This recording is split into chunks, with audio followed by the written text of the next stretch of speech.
오늘 하나님께서 우리에게 주시는 말씀 함께 봉독하겠습니다. 사도행전 24장 10절에서 21절까지의 말씀입니다. 아이워십 114면에 있습니다. 사도행전 24장 10절에서 21절까지 말씀입니다. 아이워십 114면에 있습니다. 이것은 하나님의 말씀입니다. 총독이 바울을 머리로 표시하지 말라 하니 그가 대답하되 당신이 여러 해 전부터 이 민족의 재판장이 된 것을 내가 알고 내 사건에 대하여 기꺼이 변명하나이다. 당신이 아실 수 있는 바와 같이 내가 예루살렘에 예배하러 올라간 지 12일밖에 안 되었고 그들은 내가 성전에서 누구와 변론하는 것이나 회당 또는 시중에서 무리를 소동하게 하는 것을 보지 못하였으니 이제 나를 고발하는 모든 일에 대하여 그들이 능히 당신 앞에 내세울 것이 없나이다. 그러나 이것을 당신께 고백하리이다. 나는 그들이 이단이라 하는 도를 따라 조상의 하나님을 섬기고 율법과 선지자들의 글에 기록된 것을 다 믿으며 그들이 기다리는 바 하나님께 향한 소망을 나도 가졌으니 곧 의인과 악인의 부활이 있으리라 함이니이다. 이것으로 말미암아 나도 하나님과 사람에 대하여 항상 양심에 거리낌이 없기를 힘쓰나이다.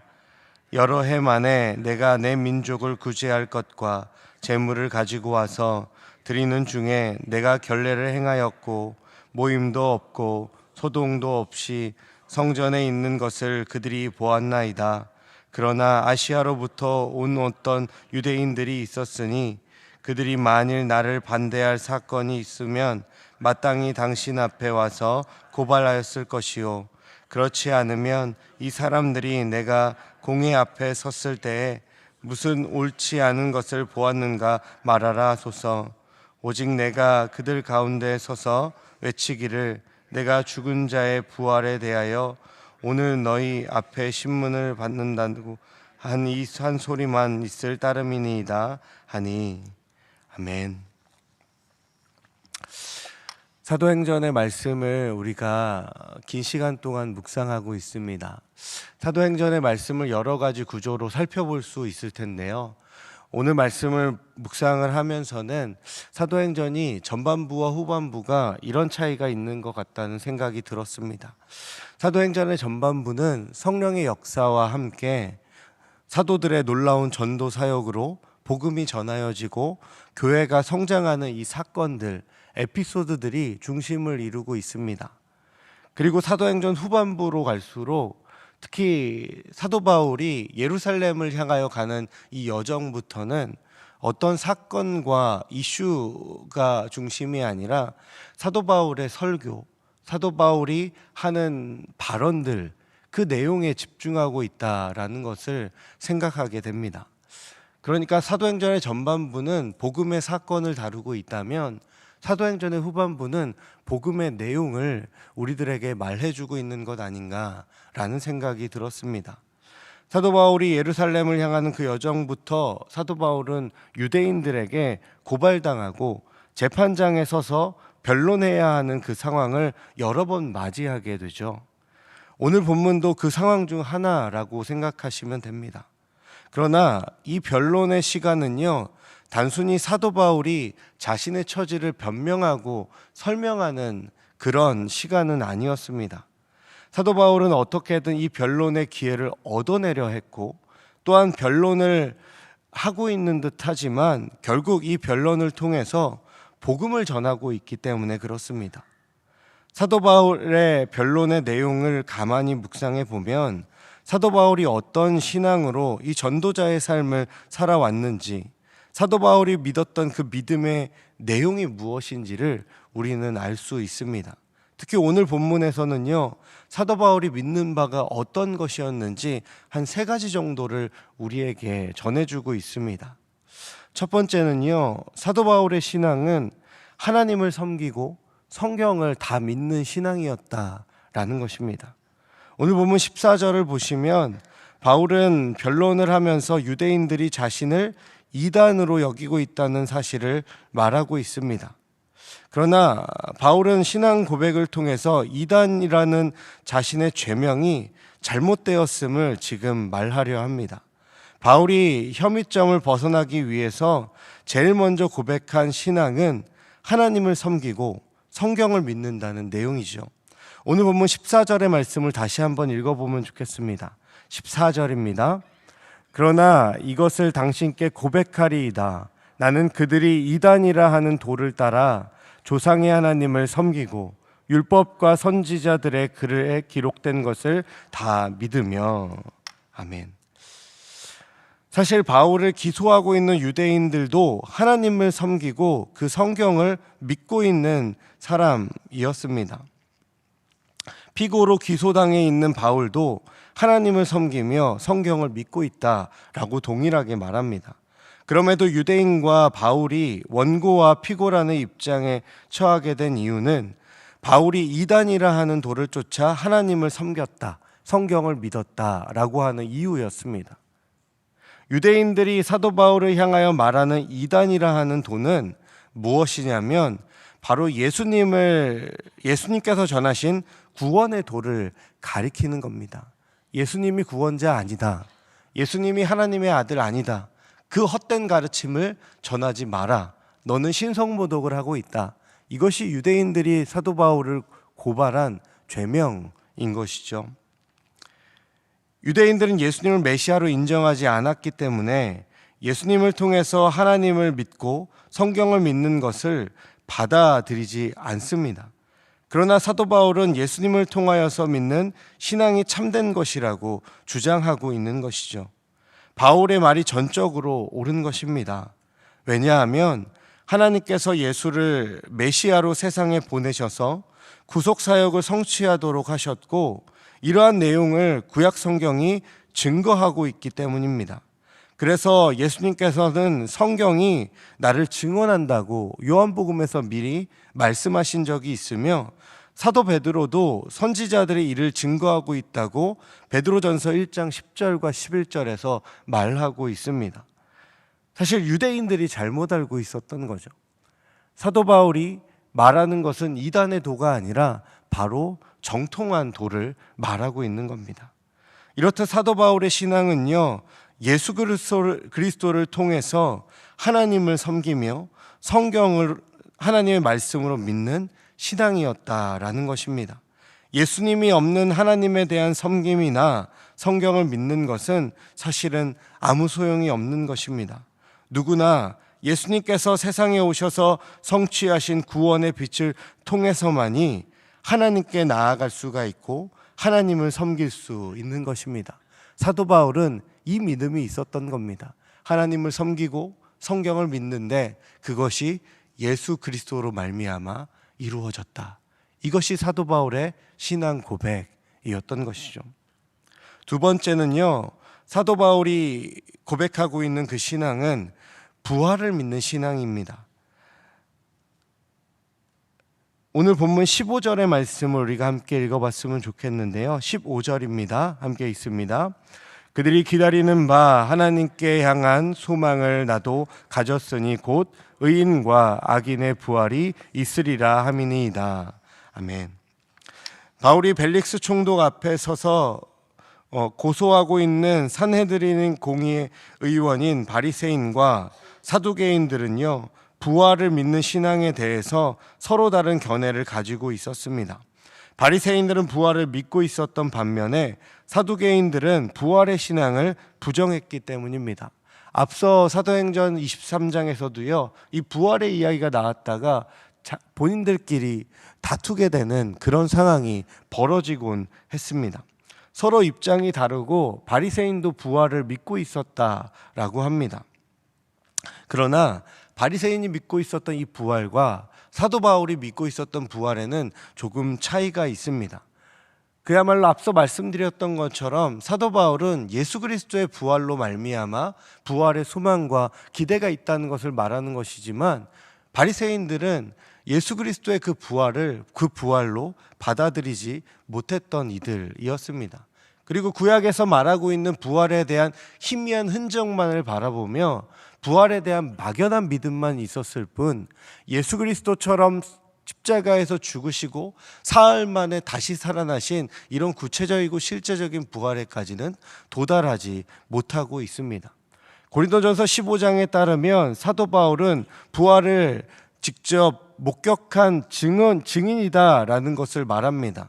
성경대로 죽으셨고 성경대로 살아나신 그리스도를 만삭이 되어 태어나지 않은 나에게까지도 나타났다라고 고백하고 있습니다. 그래서 사도 바울은 예수와 함께 죽고 예수와 함께 생명에 동참하게 된다는 것을 이 서신서 여러 군데에서 고백하고 있는 것입니다.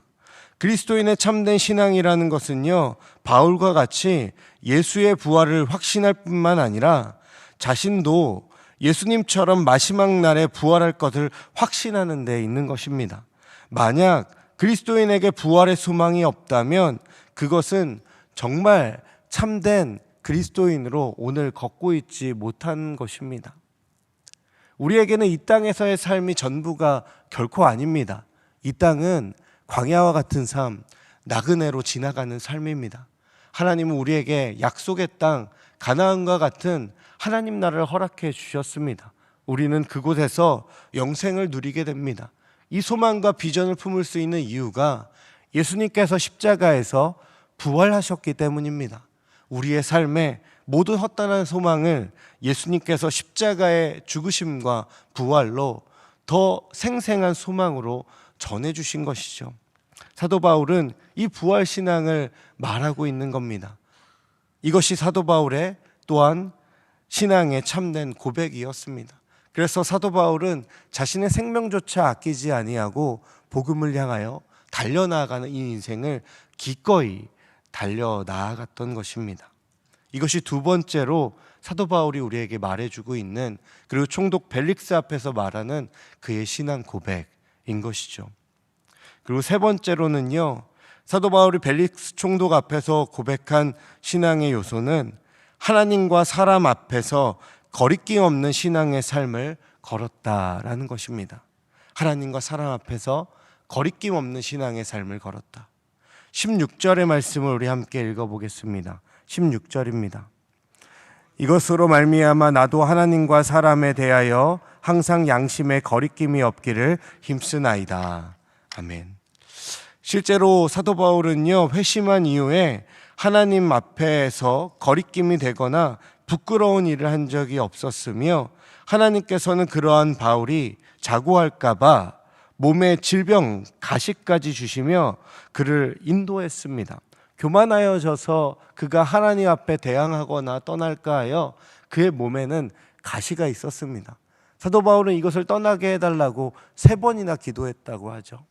이 3번의 기도가 몇 번 간구하지도 않았네, 한 40일 작정 기도 정도는 해야 되는 것 아닌가라는 생각이 들 수도 있습니다. 그런데 사도 바울의 기도는 어떤 기도입니까? 병자를 고치는 기도입니다. 사도 바울의 기도는 죽은 사람을 살렸던 기도입니다. 능력의 기도입니다.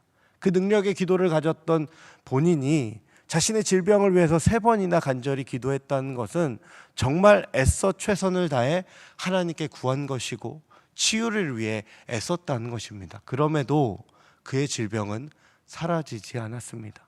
혹자들은 그 질병이 발작이었다고도 하고, 혹자들은 그의 질병이 안구의 질환이었을 것이다 라고 하는 이야기도 있습니다. 어찌됐든 사도 바울은 하나님 앞에서 거리낌 없는 사람이 되기 위해 그 조건조차도 하나님께서 사도 바울을 매만지셨다라는 것을 알 수 있습니다. 또한 바울은 하나님뿐 아니라 자신을 고소하는 유대인들 앞에서도 거리낌이 될 만한 일을 저지르지 않았습니다. 실제로 바울이 잡힌 이유는 유대인들의 적의에 있었지 결코 그의 잘못에 있지 않았습니다. 유대인들에게 사도 바울이 잘못한 게 없다는 거예요. 그냥 바리새인들과 서기관들, 이런 지도자들이 사도 바울의 논의가 싫었기 때문에, 받아들이지 않았기 때문에 그를 몰아세우고 고발하고 세웠던 것이지 결코 사도 바울이 해가 되는 일은 하지 않았다라는 것입니다. 18절의 말씀을 보시면요, 사도 바울이 정결례를 행했다라는 표현이 바로 그것입니다. 유대인들의 어떤 정결의 전통을 지켰다는 것이거든요. 사도 바울도 유대인이었습니다. 바리새인 중에 바리새인이었고 가말리엘 문화에서 배웠던 최고의 엘리트 유대 지식인이었습니다. 회당에서 여러 랍비들과 같이 논할 수 있을 정도, 아니 논하는 걸 넘어서 그들을 설득할 수 있을 정도로 구약의 지식에 능했던 사람입니다. 그렇기에 그들이 불편해할 만한 것 결코 그렇게 행하지 않았다라는 것을 우리에게 말해주고 있는 것이죠. 관점이 달랐을 뿐이죠. 생각하는 기준과 경험이 많이 달랐고 결정적으로는 믿음의 대상이 틀어져 있었기 때문에 달랐던 것이지, 사도 바울이 결코 그들을 불편하게 하지는 않았던 것입니다. 그들의 오만과 고집과 아집이 사도 바울을 삐딱하게만 바라보고 있었던 것이죠. 사도 바울은요, 이렇게 하나님과 사람 앞에서 거리낌 없이 서 있었던 겁니다. 타인을 배려하면서 오해의 소지조차 없애려고 애썼던 것이 바로 사도 바울의 모습이었고 신앙의 삶이었다는 것입니다. 이것이 세 번째로 오늘 본문에서 드러나는 사도 바울의 신앙입니다. 하나님과 사람 앞에서 거리낌 없는 신앙. 참된 신앙이라는 것은요, 바울처럼 하나님은 물론이거니와 타인 앞에서도 거리낌이 될 만한 일을 저지르지 않는 것입니다. 하나님께 영광 올려드리며 사람에게는 덕을 세우는 것이 신앙의 참된 모습, 그리고 사도 바울이 우리에게 보여주는 신앙의 고백, 신앙의 바른 방향이라는 것을 기억해야 할 것입니다. 사랑하는 여러분, 사도 바울은 모함과 재판의 압박 속에서도 참된 신앙의 고백으로 자신의 변론을 채워갔습니다. 그저 자신의 처지에 신세 한탄을 하지 않고 복음을 얘기하는데 애썼다라는 것입니다. 자기 변호를 포기하고 예수님의 변호에 집중한 것이죠. 오히려 무엇이 참된 신앙의 내용이며 가치인지를 상세히 전해주어 이 이야기를 듣고 있는 이방의 총독 벨릭스에게 복음을 말하고 있는 겁니다. 자신의 믿음의 내용을 전하여 그 벨릭스조차도 이 가운데 나오기를 바라고 있는 겁니다. 사도 바울의 변론에 담긴 신앙 고백의 내용을 통해서 오늘 우리의 신앙을 돌아볼 수 있기를 바랍니다.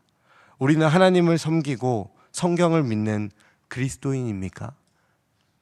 우리는 부활 신앙으로 오늘과 내일의 기대와 소망을 가지며 살아가고 있습니까?